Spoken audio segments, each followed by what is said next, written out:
served in the 1st Cav A Company, 1st to the 7th, which if any of you know who that is, that's Custer's outfit. Well, growing up, I always wanted to be an officer in the United States Army. So the historical aspects to it, the fact that I've had family members that have served, those were all things that contributed to my decision to join the Army. Ever since I've been little, ever since I was a kid, I saw my dad go to work.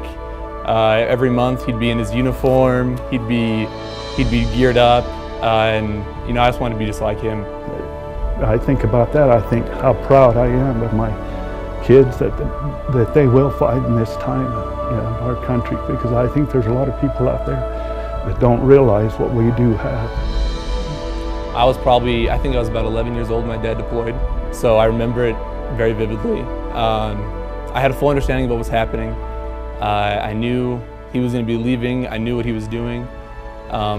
This may be tougher for a smaller child, but in the end, it just made our family stronger. He was able to come home, be able to understand what an absence is, especially for a good reason.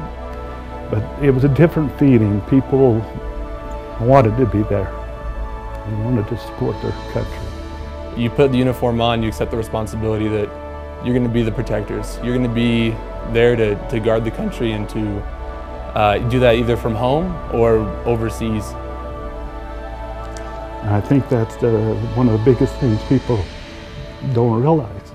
Because you go over there, you think you're invisible, you can't get killed.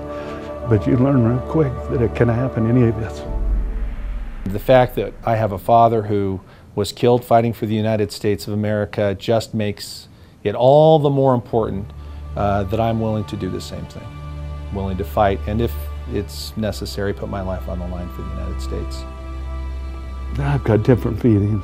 Pride is one, all right, but I also worry. You know, if you've been around that and seen what happens, you always worry about your own family. You don't want them to die. I know that there is a strong potential that I'll be deploying once or more times in my life, and I definitely plan on having a family, and I know that I'll have to leave them for that time period, but it's the kind of sacrifice that needs to be made. Someone has to make it, and I'm grateful that I'm lucky enough to be one of those few that can.